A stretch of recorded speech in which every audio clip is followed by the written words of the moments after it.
Well, hello, everybody. Hey, y'all. Hey, Brooke. Hi, Lee. How are you doing? I'm doing pretty well. How are you doing?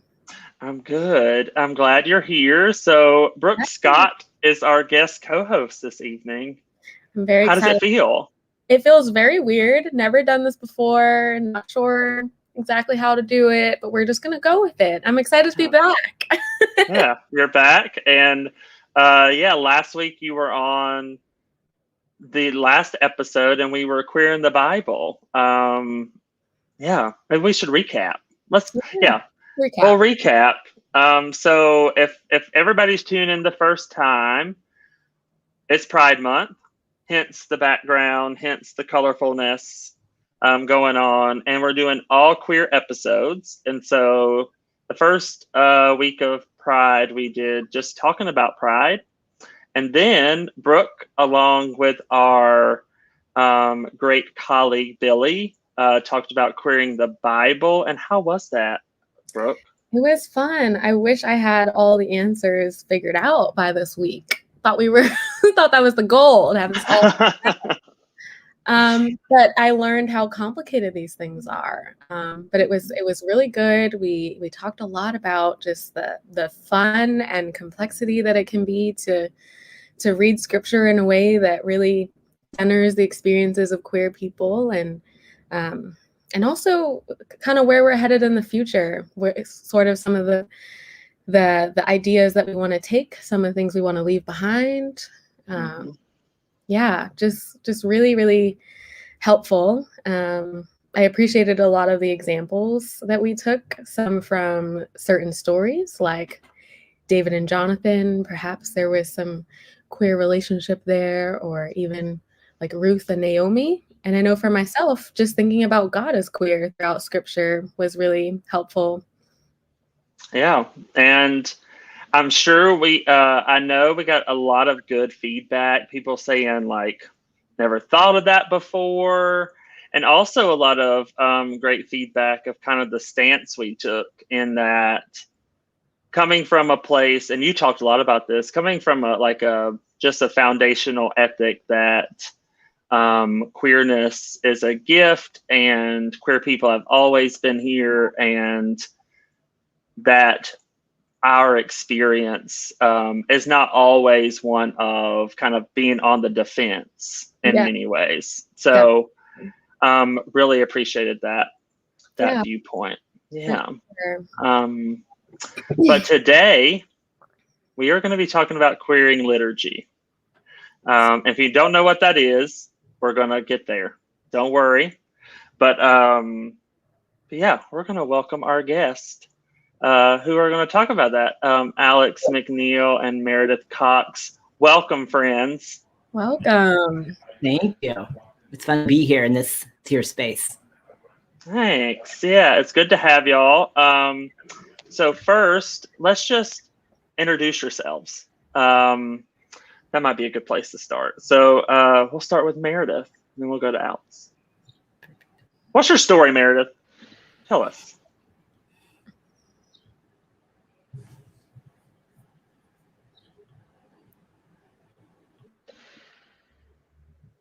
Meredith, can you hear us?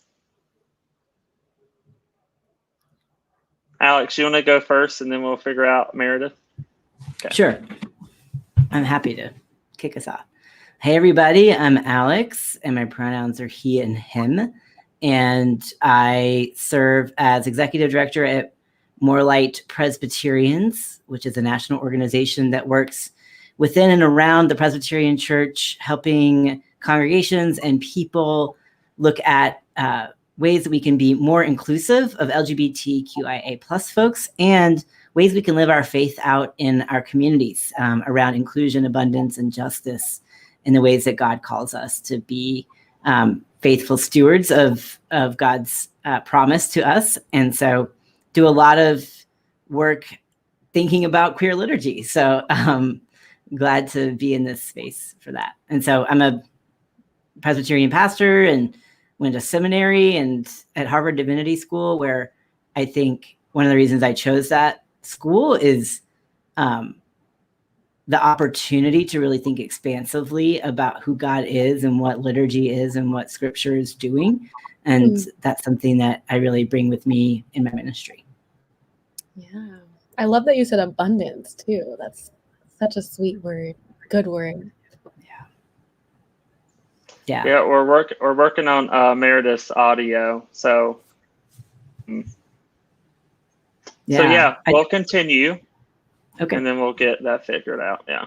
Yeah. Yeah. Abundance is a word I try and use a lot, actually. I think we are children of an abundant God that's bigger than we can ever imagine and more expansive than our human imaginations sometimes even allow us to see. And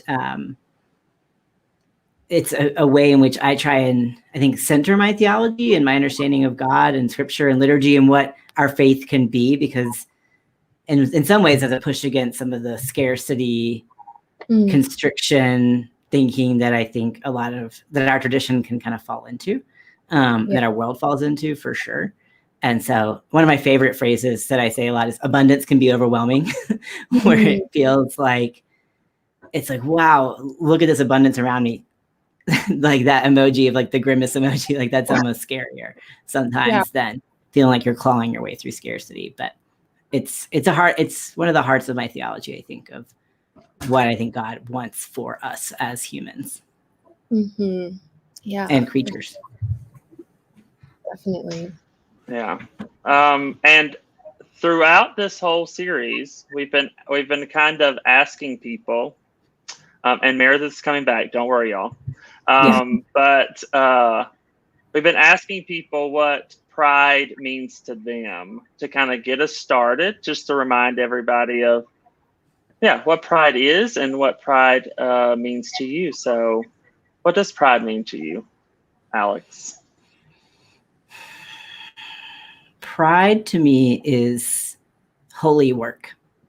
It is a space of becoming and seeing possibility. I think for many of us, it was places of a pride festival, parade, or protest where we maybe first started seeing people that we wanted to, that were our possibility models. I think pride as a protest was something that showed us it was possible for queer folks to gather in the streets unafraid, or even in their fear, to push against a system that has tried to limit their even ability to be together.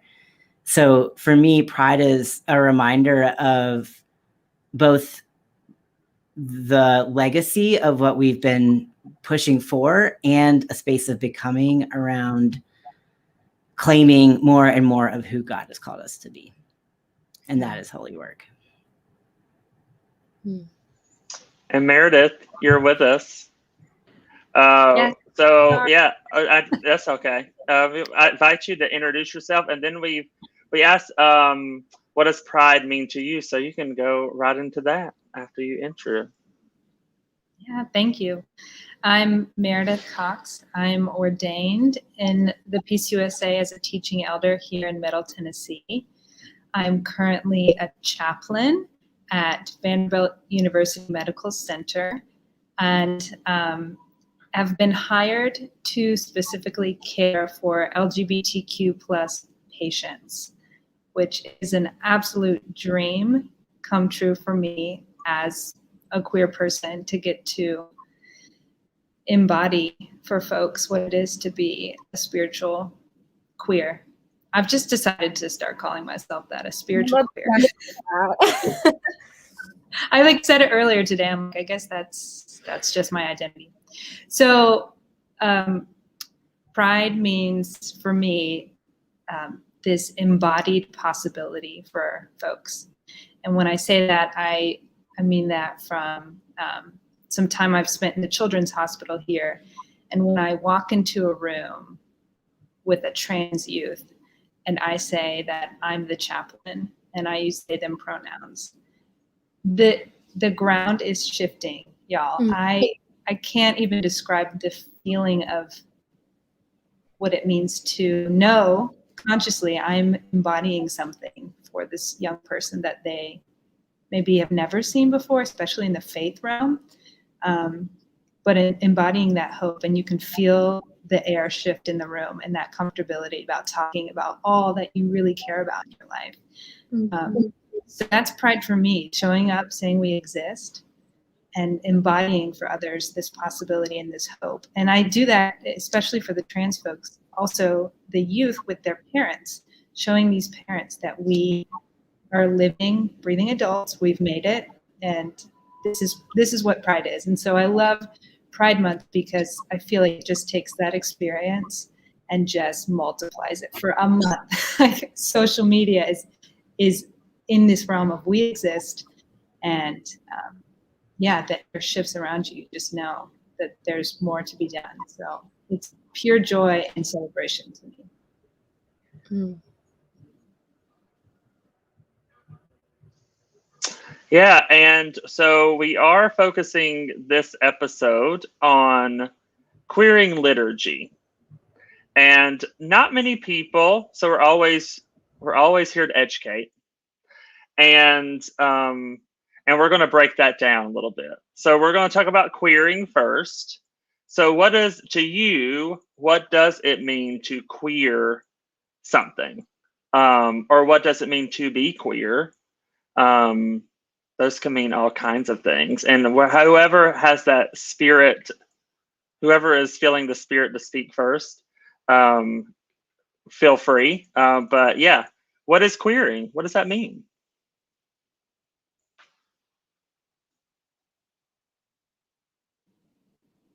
Gosh, it just means everything, honestly. Like queer as a word for me came into my life in a time where I needed a word and I couldn't find one. And it was this grace. It was this overarching word that said, you don't have to be a specific category for my community to understand me. I think categorization beyond queerness is something the rest of society needs. Like, we don't need it, but I don't need it. I think it is helpful for some folks. So queering something for me is this overarching exercise in expanding imagination, art, creativity, and making, I'm not going to use the qualifier better, but it feels better when something is queer as a queer person, to receive it as something intentionally crafted for me. And it may or may not have LGBTQ language to it to queer it for me. It's just this breaking open and saying, what have we missed before and where can we go? Yeah, I think you really captured it, Meredith. For me, queer offers an expansive possibility where other words such as gay or lesbian have historically had a gender attachment.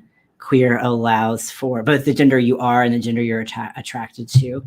I think for me, queer was also a word that gave me some freedom of possibility of being in my own journey as a transgender person, really trying to figure out what my sexuality was. And queer was that home for me. I know for many in our community, queer has not always been a powerful word of acceptance and love. That for some and in particular generations, it's been a very painful word. And I think the act of reclaiming queer is exactly what queering does. The verb queer, to queer something, because it takes something that has been given one kind of perspective, queer is bad, and turns it on its head. In yoga, we do inversion so we can see an entirely new perspective. And I think that's what queering does, is that it like a facet of a diamond, it like changes the perspective just enough so that we see a whole new element of it. And I agree, it doesn't need to necessarily use LGBTQ, identities, but you can tell when something has been queered, which I think some folks who want to know the grammar and rules to follow to be able to queer something, it's harder to pin that down. But for me, it's y'all were talking about queering the Bible last week, of how do we look at the scriptures in a different way than perhaps we've been taught to, outside of, kind of tapping into some God within and God beyond that we know is there. So, and that is absolutely possible with something like liturgy as well. Yeah, I forgot to even talk about liturgy, but because I got so hyped on queerness. But liturgy, I think, maybe technically, is the words that are in worship or in a ritual that welcome and invite folks to whatever that theology is. I think, first things that come to my mind are sort of call to worship, confession, assurance, invitation to confession. All of these things we do, especially Sunday mornings or in worship spaces. But for my real passion of freedom in liturgy is in the crafting of it for a specific community in a specific time, in a specific moment. And I think liturgy can become this incredible inroad for what does this theology even mean? So taking things like confession and saying, what's the feeling of this? And writing an invitation that makes it known to people what it is today to have a confession. So I know we've got this full time, so I'm not going to get too wound up yet, but it's such an inroad to worship, meeting theology, meeting the community. Yeah. So liturgy, we don't talk about it a lot. And a lot of the times, and if whoever's out there watching this, and if us in this space are Presbyterian, and there's a order, that's the thing in the Presbyterian church, but which we could talk about. What do we think about that? That's one thing, this idea of order within the Presbyterian church. But also looking at, and Meredith mentioned like the confessions and like a call to worship, and all these things are kind of the standard. If we're gonna like open it up and expand what that looks like, it may be good to just kind of have a conversation about what it looks like now, or what is missing, where are the gaps in our liturgies and also in our rituals. I know we talk a lot about baptism and the communion and all of these things. What is missing in this space to really begin this journey toward like inclusion, where we always talk about that we're in nationally, PCUSA has said they're an inclusive church. That doesn't happen always congregationally. But to do that, how do we really incorporate that in our worship and in our liturgy in this journey of inclusion? But what is missing? Whew. How much time do we have? You have like 40 minutes. Okay, great. But I think actually you said it, rituals.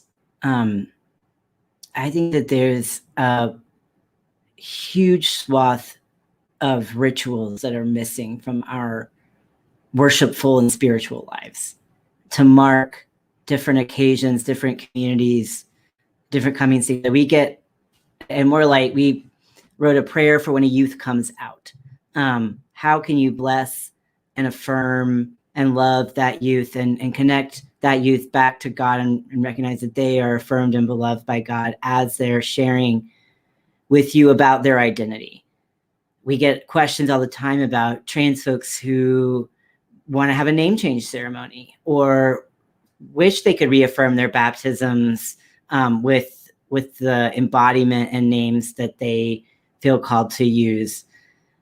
What do we do about celebrating folks who've decided to end a marriage, but use that as an act of love and celebration? Like, I think we have a lot of times and moments throughout our life, and not just queer folks' lives, but I think queer folks are kind of more particularly attuned to some of those things, that I wish we had more rituals to acknowledge in community. And I think for me, a critical piece of liturgy is it's not just a prayer that you read by yourself, but it's something that you participate in together, even if it's just 3 folks.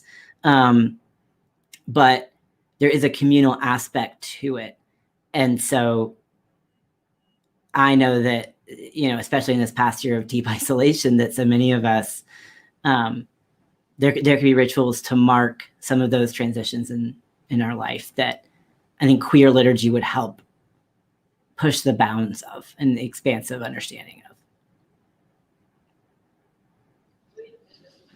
Yeah, I love that. I think one of the biggest things that's missing is maybe this miscommunication that we think we need permission to do this, and we do not. Nobody needs to give you a degree for you to write a meaningful piece of liturgy. Like, we need more and more diversity of folks saying, this is what it is for me to come to worship or to find assurance and affirmation. I mean, I'm very Presbyterian. I write my own liturgies, typically based in scripture, like that's our whole bit. But I don't think that has to be the only way to encounter worship and worship for the community of God. I also think a lot of us don't know the rituals that we have in our history to pull from. Like, there's so much to unpack in the spiritual realm. And I was talking to a chaplain recently that told me a story about a young trans patient that she had and a parent that was meeting with this chaplain. The 3 of them were meeting. And this chaplain was asking, Dad, do you say goodnight to your daughter every night? And the dad's like, yes, I do. And the chaplain invited him to, instead of saying goodnight, give a blessing as he left. And so saying to this trans child, using her name, saying, Rebecca, I don't know her name, but Rebecca, I love you, you're a child of God. And that was his goodnight to her. And just hearing that story, I near wept, because that is such an incredible gift. Nobody was clergy. We just needed that inspiration. And the dad got a chance to reparent this child who needed that sort of affirmation. And I just want a story like that to travel and for people to know, like, you have the capability of blessing. You have the capability of gathering friends. I mean, I don't know if any Presbyterians are going to come get me for this, but gather your friends, celebrate the love that you have or a union that's come to mate. Like, there aren't rules to this. I mean, we have some rules about sacraments, like that's our bit, but like, there's so much more to liturgy and ritual and invitation that we have yet to explore.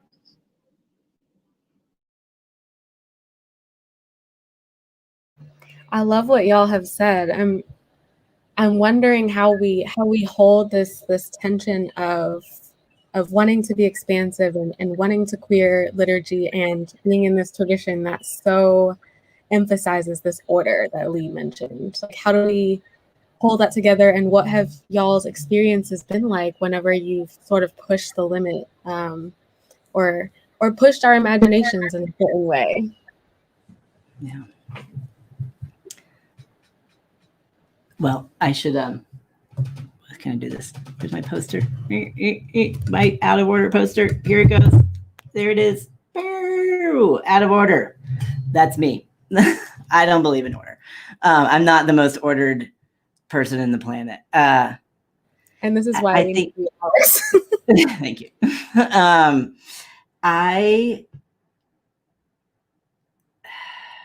I do think that there's a strong theological foundation for the order, and I can respect that. I also think that you can have a meaningful, God-centered and connected relational worship service that does not follow that order. That's something that we play with at the More Light Sunday services that have historically taken place at General Assemblies. And now, and I mean, not to plug it, but in 2 weeks, we're doing one all streaming. And we've invited different folks to create components of worship that will have an order and a flow. But we've been thinking about what are the through lines of music and resonance of words that weave these disparate parts together. When we did the More Light worship service last year, right, June of COVID, a lot of folks were still in the camp of you can't have good worship online. And what we wanted to demonstrate with that service is that you can have really creative, powerful, welcoming, relational worship online. And again, invited different contributors. And I'll never forget a 3-person team that read Genesis 1 together. And Sean, like Ashley DeTarbert read I think James Alden Johnson, Genesis 1 poem. Shauna Bowman painted, and then Paul Vasile played music. We have it on YouTube. We can send you the link. It blew my socks off. And I think even following a kind of order for the service, I think we even get locked into a format for each of those parts. And so what I think we even try and play with within that is how can we see those individual components differently that helps make it even. I think you can do it like, sometimes you can go to worship and just like have like a rote experience where you're like, these are the words we say at this time. This is when we sing, blah, blah, blah. But when you change it a little bit, it helps reveal the whole structure a bit more. And so I think it's very possible and even encouraged to play with that space because I think it actually helps people pay deeper attention.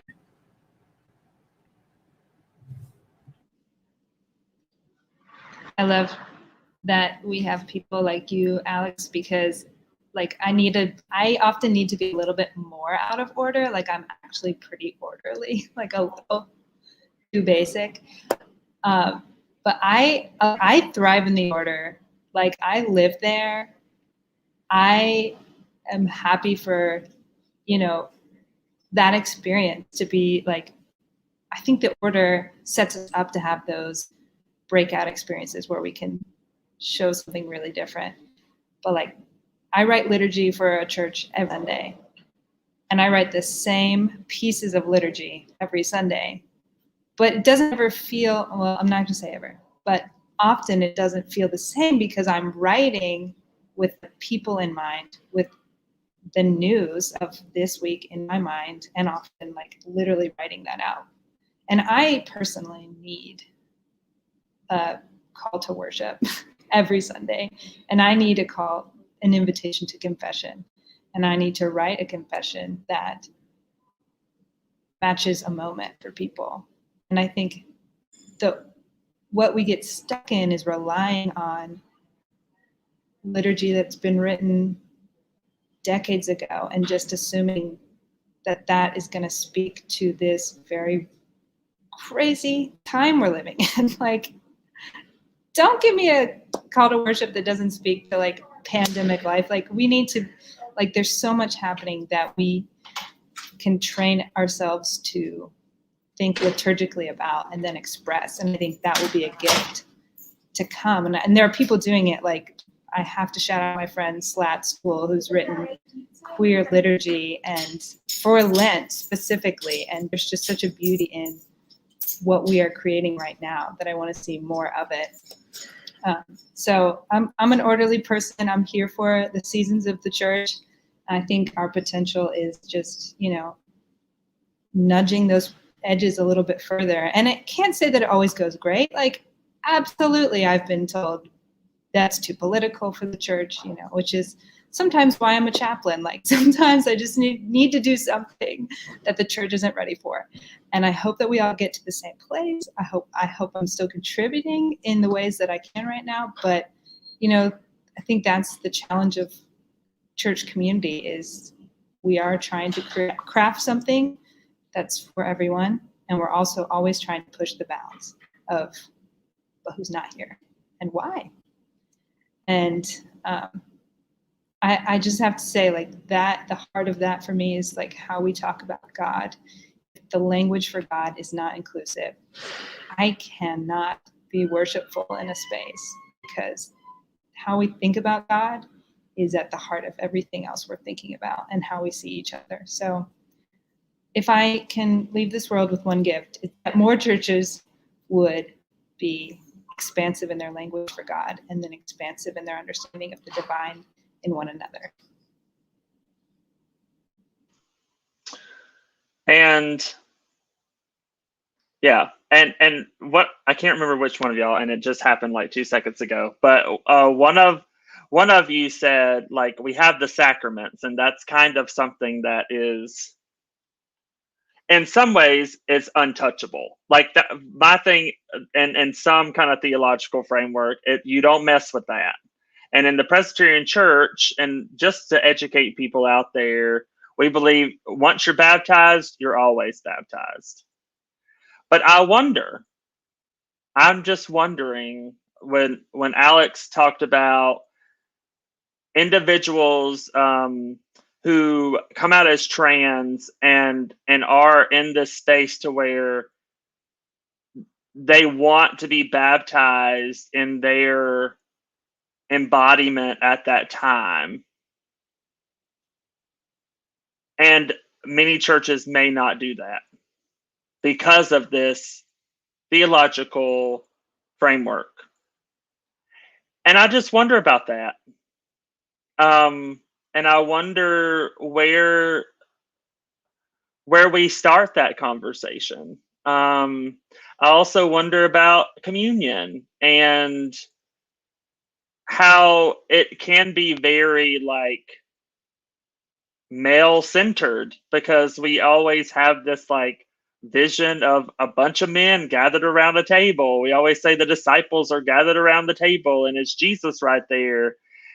But in reality, that probably wasn't the case. And so, like, how do we, these things that are very, like, you don't really touch, how do we begin that conversation?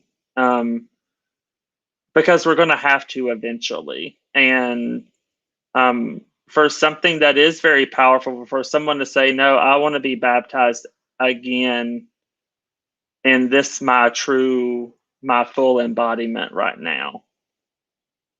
What do y'all think about that? That's a big theological question. It might get us all in trouble. No. Yeah. Buzzing in.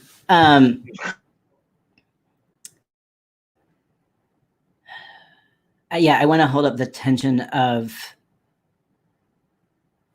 theology and practice, and rules and lived experience. And I think we're in a moment where we are seeing some of the ways that our heritage tradition could never have predicted someone wanting to, who has changed their entire embodiment and name. Like, I don't think Calvin was thinking about trans people in writing theology. And that's okay. I don't think the expectation needs to be that if Jesus didn't name a specific group that exists now, or if some of our trusted theologians didn't specifically talk about a current circumstance that exists now but didn't then, in the same way, that it's not possible within the scope of that theology. So I do think we need some discernment, some collective discernment. That's a big thing in the Presbyterian world of, are there gaps that need filling in a liturgical sense, particularly around some of the sacraments. Now, I've seen some really cool ways of playing within, like you were saying, Meredith, and I really resonate with that too, of like playing within the structure that can help do that queer piece of the inversion of like, oh wow, I see this differently. At the Co-Inspire conference at Montreat 2 years ago, that was around racial justice, examining the disgrace of racism. We had a communion service at the end, the final closing worship, and there was a huge table set up, and different, like the liturgy was written to incorporate and include different people that Jesus included as part of his ministry. And so those certain folks who represented those identities kind of came up and sat at the table. By the end, it was this very long table of, 10, I think maybe 15 or 12 folks there. And it was this incredibly powerful look at communion that decentered the like Rotary Club image of Jesus and the boys hanging out at the table where no one else is allowed. And so I think taking that kind of agency in those moments to really help us imagine differently is really important. And I think we're in a Reformation moment. I mean, I think if we have to be willing to examine some of these things, that even if we get to the conclusions like, no, we don't actually want to change this ritual at all, if we don't feel like if it's too sacrosanct to examine it, then I think we're failing the point of the Reformation and the ongoing Reformation. Yeah, I definitely agree. And I'm grateful to be Reformed in a tradition that, allows me to keep imagining that Reformation. And I think we really are in a moment where we need to do some of that examination. And when you were talking, Alex, I was thinking about just the liturgical colors that we use, which I think are somehow related to liturgy and that they're liturgical, but the green for ordinary time and the purple for Lent. But we need to talk about that white is still the celebration, the piece of Easter, the piece of weddings. We are centering whiteness literally in our colors. Can we imagine a different way to represent the church?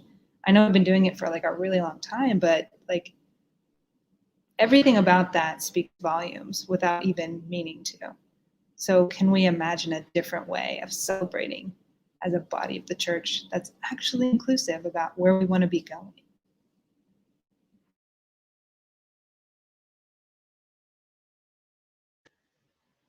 Just gonna let that marinate for people. Yeah.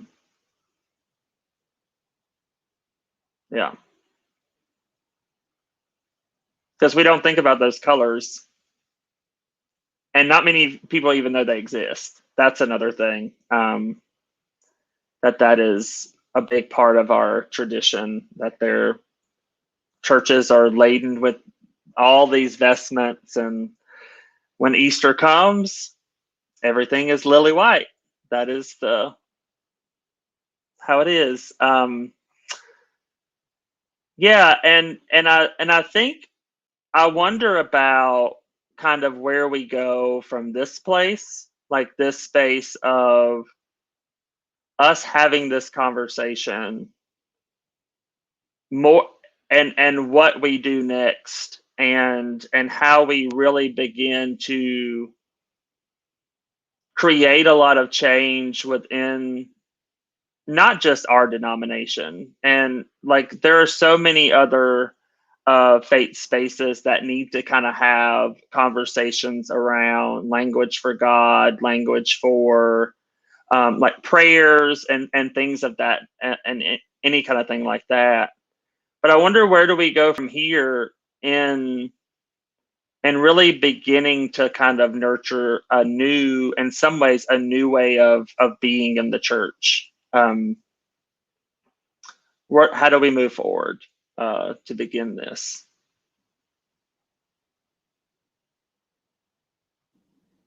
I think one thing is, when I think about where I've come in liturgy and what I think inspires me, is just finding theology that sits right with your soul, that is your grounding place in your home.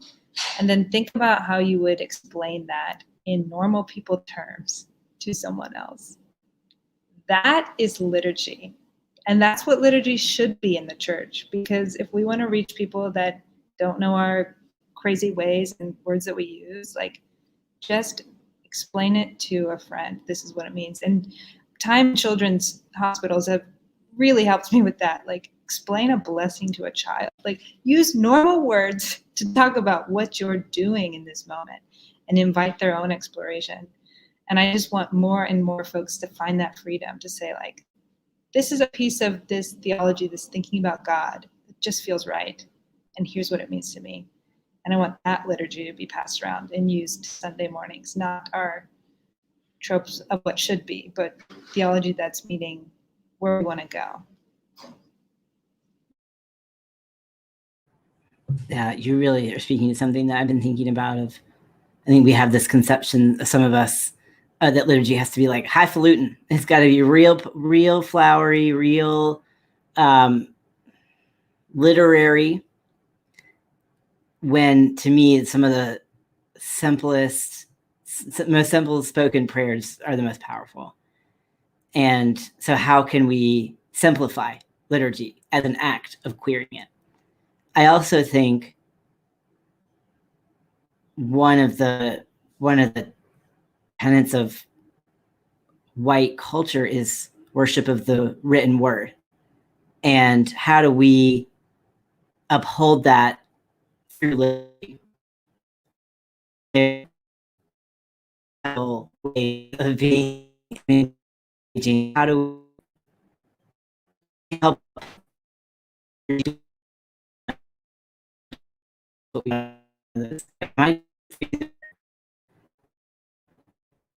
Can you see? We're losing you a little bit, Alex. Darn, pause for a minute. And he's saying so many great things.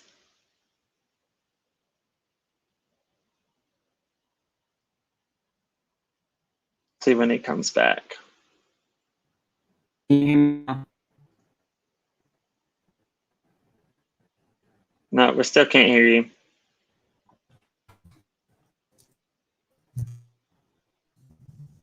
Internet is not our friend today.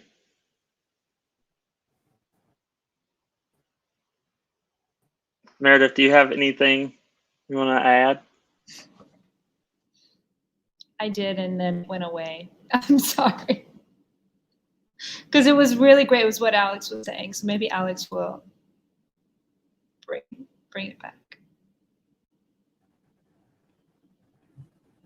Okay, am I back? And I remembered, so yeah. Okay.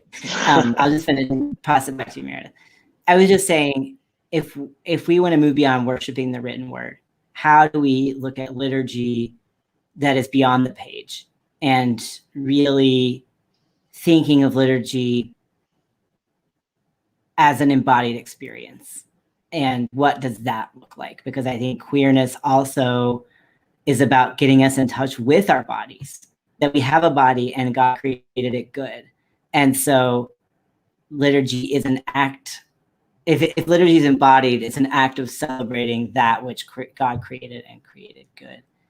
And I think there's some other ways that we can take in liturgy throughout our senses that help us experience God and worship together in a different way. All right, Meredith, you go. Yes, and it came back to me because what you're saying is wonderful and perfect. And I was just wanting to make that same point, that it's an embodied act. We experience liturgy in worship. So queering liturgy, what do we actually need to do is put queers in the pulpit. And I don't even care if you read just normal liturgy. That is revolutionary, because back to where we started, we're embodying for people possibility. And things just erupt when we let the Spirit of God show up through our bodies in all of our queerness. And I just want to see more of that. I want to see more of us in the pulpit. I want to see us behind the table. I want to see us doing things that the church hasn't even thought up yet. Just all of the senses welcoming into worship and creativity and art. And I really think of it as art when we go up there and show youngest generation this possibility of you can be here too. You are welcome here. And when we do it at the top, we showcase it all the way through the church. We really mean this. And we recognize your gifts and values. I love that so much. I'm wondering, like, where you, because all of this is resonating with me, I think, especially, you know, being a Black person coming new into this tradition, there is this kind of, like Alex said, this worship of the written word. We have these like funny things, like where we say we're the frozen chosen because we don't know how to use our bodies or emote, right?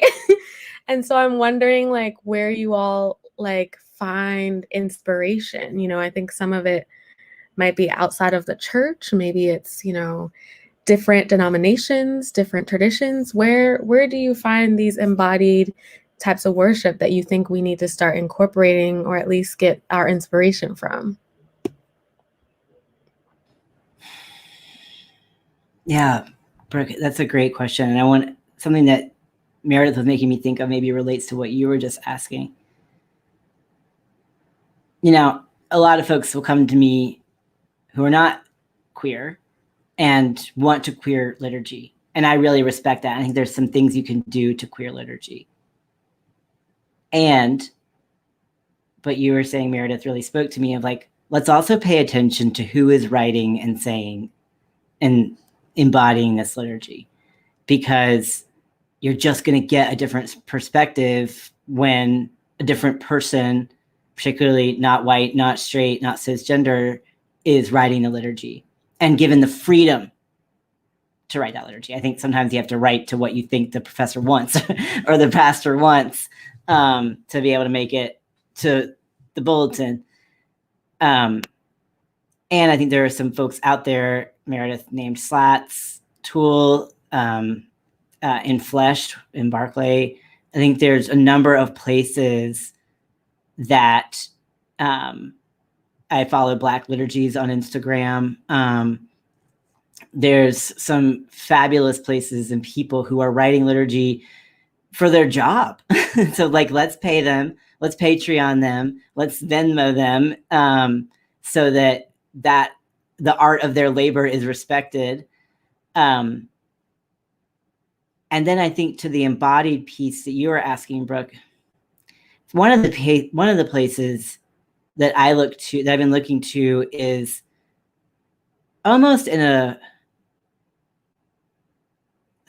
direction of like contemplative breath work, dance. So from the like stillness to the ecstatic, that I don't know. I just believe in dance party church sometimes, I guess. Like, can we have that as a liturgy? So I think there's stuff we haven't had maybe the boldness to try that's right on the cusp that we could. I definitely want to be a part of whatever church that is. It's here for the dance party. I'm here for the dance party church. I just want to echo what Alex said about paying these people who are doing this incredible liturgy writing and work. Like, order their books, send them money. If you're using their liturgy, ask your church to pay them, because they are giving us incredible gifts right now, and we should be utilizing them. I think just a basic inspiration a lot of times for me is yoga, and I'm really bad at it, but it really centers me in a way that I've probably written way too many invitations to confessions that are like yoga based, because it's that moment for me where it's like, I'm just laying it down. Like, this is where I'm at. Like, worship can be like all up here, but like at the end of the day, I need to come down here and like take that centering breath so I can come back for another day. And I would love to see like a worship yoga moment. I'm sure it exists, but there's just so much embodiment that we're not engaging when we just sit in our pews. And like I said, I'm I'm basic. I'm going to go with like, we have some things already, like using ashes. Like we have embodied practices like washing feet if you're feeling brave, like breaking the bread in communion, the gluten-free loaf and the crumbles everywhere, like embrace it. That is the queer beauty to me, when it's like, this is not as planned. And that's absolutely the point. Like, I want us to just name and get comfortable with all that we could do in worship. We have some of these opportunities. We just need to break through that frozen chosen way that's deep within us. Yeah. Yeah, because I don't see that as basic, what you're saying, Meredith. I think I see that as foundational, and to really return to the roots of our foundation that are rich with possibility, and to strip back the high-end perfectionism that some of our churches have striven for, and to practice and notice those messy, perfect in their own way moments of the Spirit breaking in and showing our humanity and our divinity at the same time. I think there's a real deep act of noticing that's pretty profound and countercultural. I think so much of worship has tried to be sleek, and we can push against that to say, we don't have to have it all memorized. We don't have to have it all in like synchronous order so that the next person's walking up as the other person's going to sit down, and or finishing the last line of the hymn and all that jazz. Which, you know, there is some value in that, I guess, but I think it too often prevents people from feeling comfortable showing up with their full selves in that space, to be able to be the liturgical reader, or sharer, whatever way that is. Yeah, like the moments that I remember in worship are the ones that are very spontaneous. I mean, I had somebody stand up and ask me a question in the middle of the sermon once. In these little rural country churches, I mean, order is not that big of it. Like, I mean, stereotypically you would think, but it is really kind of spontaneous. And I always could not stand the Presbyterian jokes. All right, whoever's listening to this, can we stop? I'm just wondering, because Frozen Chosen does not represent the entirety of the Presbyterian denomination.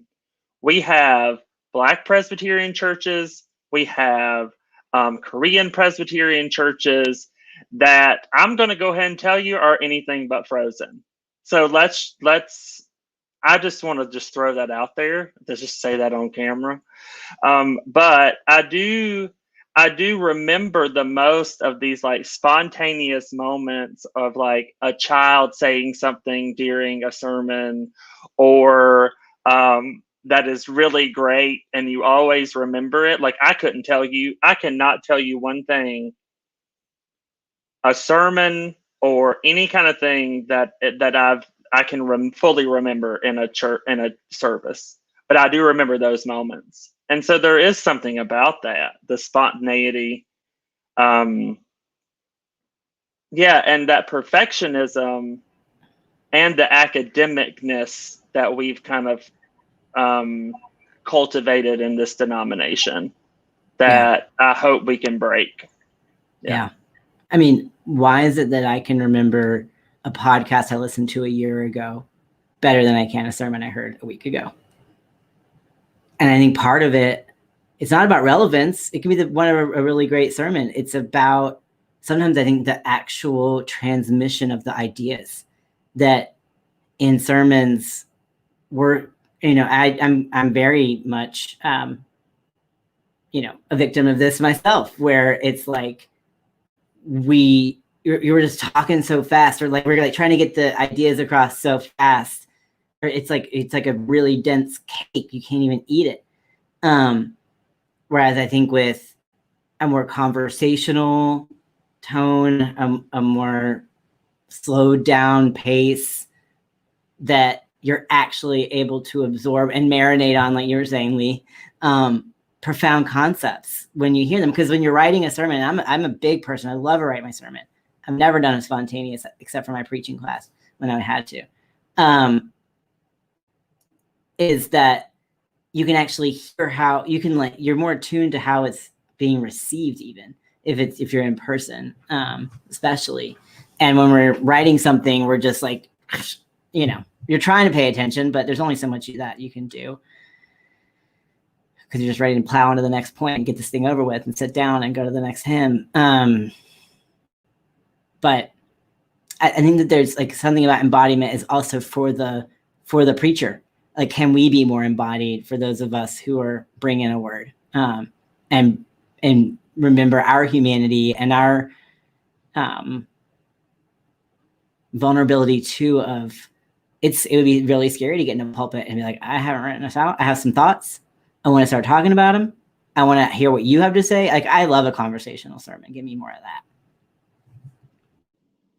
that. You're about to get me started, because preaching is like my passion, because of exactly what you said. There's so much over focus on transmitting the beauty of what I've written for you, and this very gorgeous thing I've just thought of. It's like, that's not, nobody cares. Somebody cares. But what we're here for, what we'll remember, is how it made us feel to be in that space with you. And I think the best preaching is so vulnerable. It's showing this community, like, I sat with this text, and this is how it met me. Anybody else? Like, anybody? Like, where are you at? And and there's so much preaching that in seminary is just like, did you know this? And the best, like, feedback I got in seminary was just like, never do this. Like, always be pointing here and just saying, like, this is where I'm at. Like, this is what this text meant for me this time. And I need somebody, I just need to say it. And that's such a bigger invitation into preaching than just like the one way, which is such a like denominational characteristic. Like, we wear the academic robe. Like, of course we're thinking that way. There's so much more to be done in this queering of even preaching. The other thought that came to me while we're talking is just about accessibility, like truly queer liturgy, like queering it right now. Like, we have so much further to go as a church and in churches to make our worship inclusive, like accessible to people. And if you need to write down some of these points on your sermon and give it to someone who's hard of hearing, like, do that. Like, overcome your vulnerability of your words being on a page that someone else will have, because it's a gift to someone else that they can receive the word as they need to. And I'm pointing that finger right back. Like, my church needs to do better. I need to find more ways to welcome someone in who might have differences, like physically in the building, physically in worship, like ways I haven't even thought of. There's always more that we could be doing.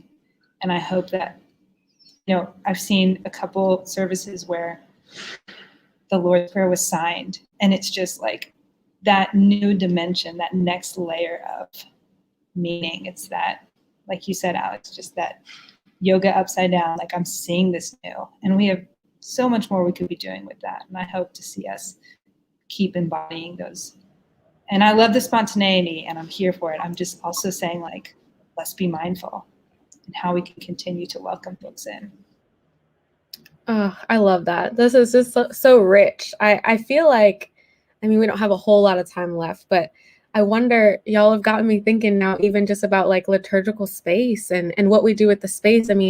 Meredith mentioned accessibility and all the ways that shows up. I think some of the issues that we're just so used to the pew setup, which is inaccessible in a lot of ways, but it keeps it from being a communal worship experience sometimes. So I don't know if y'all like quickly want to share some things that you've learned about space as well, and how to use the space in a way that could help us queer liturgy. I can just say the best thing this will be short, the best thing I've seen, pew on wheels, pushed around where it was needed, and pushed into a shape that was, that lovely football moment. It's just that I'm seeing you, I'm seeing what I need to see, and we're in this together. Yeah. Yeah. I mean, I think maybe a decade ago, the joke was that the biggest fight you might have in church is about the pew cushions, like the color of the pew cushions. I think right now the biggest fight you're having is whether to have pews or not, or take the pews out. And I mean, I'm here to advocate for taking them out or pushing them around, or like allowing for some multifunction, because there is a lot to be gained by changing up the space. Like a simple, not to go back to yoga, but like something we do is literally lay down on the mat in a different way than we normally do, like at what we would consider the top of the mat and facing the back of the room, and how much that changes your perspective. And so be like more nimbleness and play with the face like to work.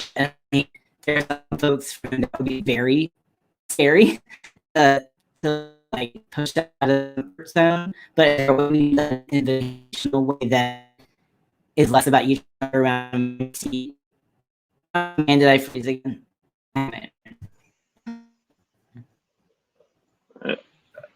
I feel like you said something amazing. And yeah. And it was a little jumbled, Alex. He said I definitely did. Yeah. In the private chat, yeah. He said I def did, yes. And we believe you. And so maybe one day we'll get you back and you can say it. But I also did want to mention, because like worship space used to like be my thing, and I just want to like not just invite people to think about your pulpit.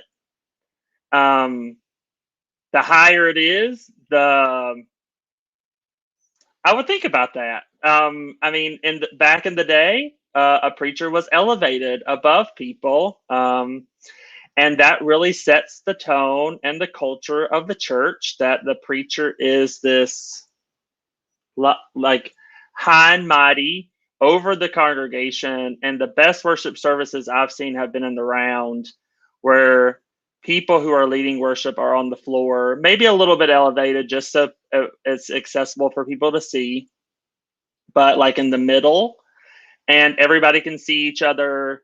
But churches were built intentionally, and we have to think about that. They were meant to be these grandiose places, and now we're seeing that that's not always sustainable and things like that. But Alex, you're clear right now. You wanna say your point that we didn't hear? I don't even know where I froze, but just about like exactly what you're saying, Lee. Can you hear it? Yeah. Okay. Of changing the space up helps change people's perspectives. That also makes people nervous. So there's an invitational way to do that. Like I believe in quality ushering of like inviting people to their space and helping people feel seen and appreciated and welcomed from the moment they walk through the door. How many churches have you visited where no one looks you in the eye the whole time you're there? And I think I want to reclaim ushering and bringing people to where they're invited to be. And so if you're playing with the space configuration, you can also help it be invitational in that way. Awesome. Well, you guys, friends, siblings, we lived into this imperfectness today. We did. And we always do on this show. The show was never meant to be perfect at all. So I am very grateful for the work that y'all do. And Brooke, this was lovely having you be a co-host alongside me. And Meredith and Alex, thank you for joining us. I tried to put everything we mentioned, the resources and stuff, in the comments.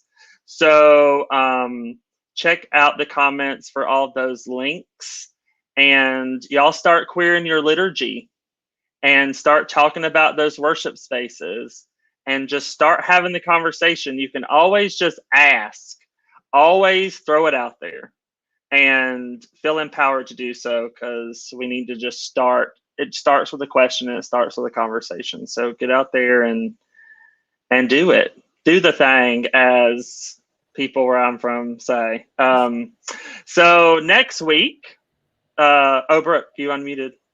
I was just going to say, and don't be afraid of the hard conversations, even if it includes sacraments and things like that, that we think are untouchable. Nothing is impossible with God, as we like to say. It can be queered. It can be different. There are many possibilities. Indeed. Yes. So next week, we're going to be talking about queering music, which is really fun, and it's going to be really great. We're going to have a professor from Vandy and a music artist and songwriter joining us who specialize in queering music, especially sacred, we'll put that in quotes, sacred music about faith. So that'll be next week. And then the week after next, we'll be talking to queer youth with Ashley Tatar-Burt.